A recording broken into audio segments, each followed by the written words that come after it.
WHO memprediksi corona sejak awal Maret, dikatakan bahwa awal April akan mencapai 1 juta di dunia ini yang terpapar virus corona. Dan akhir Juni, 2 bulan dari sekarang, akan terpapar 10 juta manusia. Ini sebuah kegilaan yang nyata. Membaca informasi ini, di sini saya terdiam lama, sangat lama. Saya berpikir, merenung, buku-buku bacaan saya 3 minggu terakhir ketika stay at home ada 8 buku. Seperti tentang The Origin, asal muasal, tentang bioengineering, tentang algoritma teknologi, langsung melintas cepat di kepala saya. Kembali ke cerita dalam video sebelum ini di mana saya mengatakan global ekonomi di reset, di restart. Siapa yang mau meriset itu semua? Siapa yang diuntungkan oleh itu semua? Maka mata saya tetap ke kelompok The Have, Bilderberg, dan orang di belakang mereka. Kita semua tahu untuk mengendalikan dunia, kita harus punya sesuatu yang didominasi. Awalnya saya pikir negara yang akan mereka mainkan. Sekarang mereka akan memainkan dengan sistem. Dunia akan diubah dengan algoritma, dengan bioteknologi, dengan rekayasa engineering teknologi, semuanya termasuk kertas, saham, surat berharga, dan mineral precious metal, semua akan diubah. Kata-kata Trump yang mengatakan kami tidak punya emas yang cukup, baru-baru ini dikutip majalah Forbes, membuat saya berpikir hal yang baru. Apa hubungannya dan apa yang akan terjadi?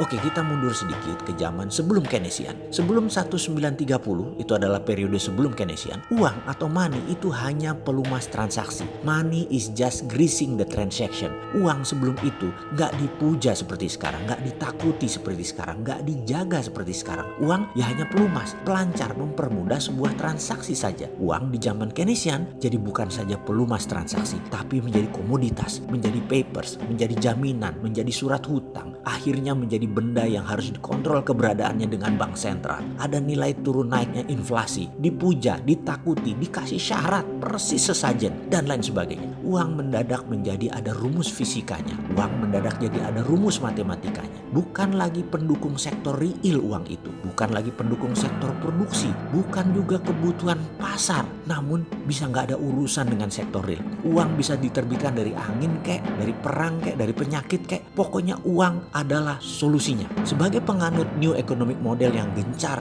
dipromosikan di dunia sejak 2009, maka kaum yang percaya MMT itu menyebut dirinya kaum ekonom post-Keynesian atau setelah Keynesian. Di sini, ekonom post-Keynesian akan memurnikan kembali uang sebagai greasing the transaction lagi, plus underlying project. Ini penting untuk difahami. Namun, ada kelompok yang tidak ingin MMT mengambil dunia. Siapa mereka? Apakah kaum Keynesian seperti para pejabat di banyak negara, di IMF, di World Bank, termasuk di Indonesia, yang tidak ingin dikalahkan MMT? Bukan. Mereka yaitu kelompok digitalpreneur Bilderberg. Mereka anti underlying. Mereka akan menggeser dunia menjadi menggunakan algoritma. Maksudnya begini, Bitcoin, kita ambil sebuah ilustrasi. Bitcoin itu gak ada jaminan apa-apa kecuali matrik algoritma lalu diterbitkan terbatas. Hanya 21 juta satoshi. Inilah kemudian jadi otomatis bergerak berdasarkan demand supply sehingga terjadilah turun naik. Jadi ada nilai, jadi ada pertukaran. Ketika Libranya Facebook terbit pakai underlying algoritma pasar,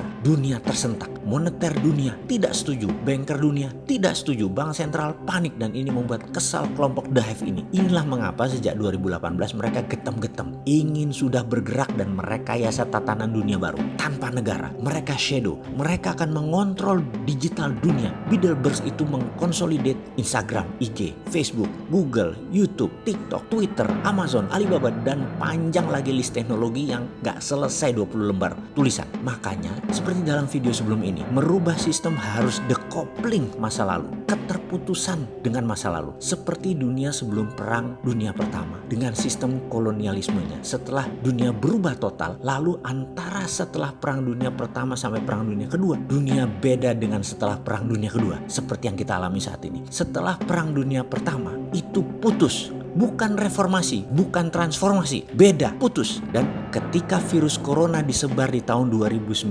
akhir, kemarin yang diperkirakan akan mematikan 30 juta umat manusia, seperti prediksi Bill Gates di tahun 2018, akan memapar separuh penduduk dunia. Apakah ini tidak akan terjadi demi decoupling keterlepasan dengan masa lalu? Untuk meriset dunia perlu perang, dan kali ini perang biologi. Manusia melawan virus. Dunia at war time sekarang. Masih gak paham juga, masih perlu IMF, masih cari utangan, masih mikirin ekonomi. Ini survival mode. Kalau Anda pejabat sekarang, pikirkan survival of the nation. Virus merubah dunia. Bioengineering teknologi merubah dunia. Dunia ke depan mata uangnya tidak perlu emas lagi, tidak perlu precious metal lagi. Dunia ke depan dikendalikan pemegang teknologi berbasis algoritma konsolidasi dan bioengineering. Inilah tatanan dunia baru. Negara menjadi less important. Negara menjadi tidak terlalu penting, tetapi manusia tetap paling penting. Bagaimana Pak Pejabat? Masih mikir bisnis bohir Anda atau Anda berbisnis sehingga harus tetap jalan dan rakyat dibiarkan pakai herd immunity? Keterlaluan kalian.